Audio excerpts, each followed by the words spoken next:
يا حاج. يا ابوي ما تاخرتش ولا حاجه، 5 دقائق بس اعدي النيل اكون عندك يا ابوي. ولا ركبت طياره ولا حاجه، هفهمك بعدين يا حاج احمد لما اقرب اوصل لك.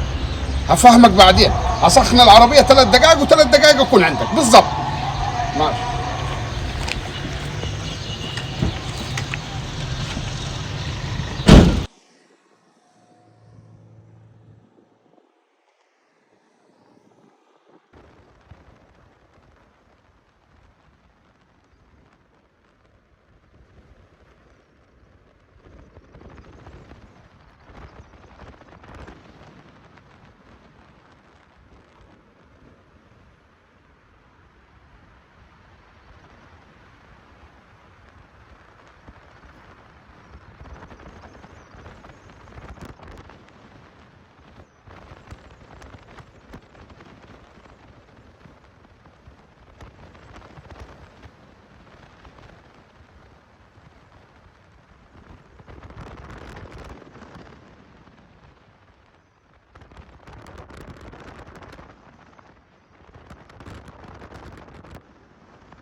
السلام عليكم يا حاج احمد.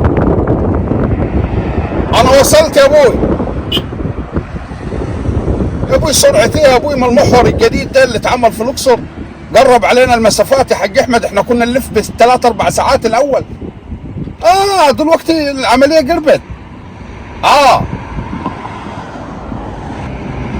البيت على اليمين. طب ماشي يا حاج.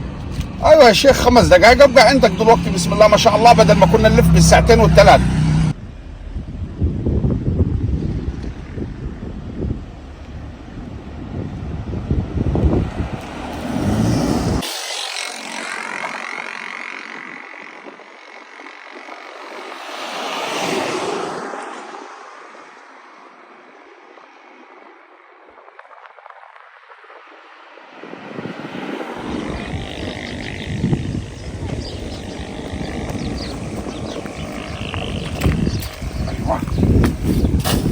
مرن على الواد بتاع القلاف خليه يجيب النبي.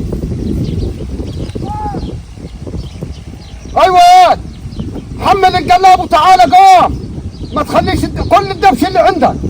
ايوه تعالي جنب المحور الجديد اقلب. يلا لقيت لك مكانه هناك على الاسفل. سلام.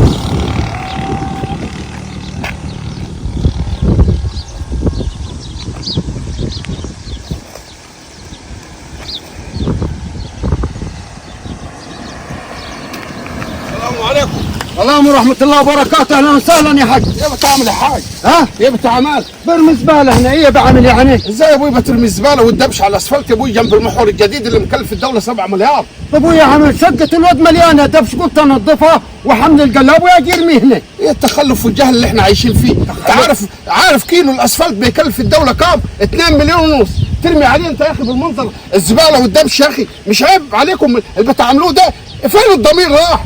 ابونا مالي يكلف ولا ما يكلفش يا حج، انا خبريه ما كلها بترمي على الاسفلت. جات علي انا يعني؟ ما كل واحد يقول جات علي انا جات علي انا. خربتوا بيتنا وبيت ابونا بسبب الجهل بتاعكم يا اخوان.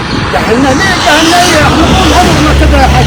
غفلقت الدنيا. امال يعني سايب شقه الواد وحشه كذا مليانه دبش. ايه الهوايه اللي علينا وعلى ابونا دي؟ امال اوديه وين الدبش انا؟ يا ابوي المحور الجديد اهو يا ابوي، ترمي جنبه. انت المحور الجديد والاسفلت الجديد، انت يعني كونش ابوك وزير النقل والمواصلات يا اخوي. يعني انت رامي الزباله والدبش على الاسفلت الجديد جنب المحور الجديد وكمان بتبوع فيها رجلك يا قليل الادب. انت راجل بارد. انا بارد؟ والله ما هسيبك غير في الفندق. يا راجل عيب عليك. ايه ده؟ انت مالك ومال الكلام ده؟ ايه يا راجل ده البارد ده؟ يا راجل عيب عليك. ما هسيبك غير في الفندق. عيب عليك. خش.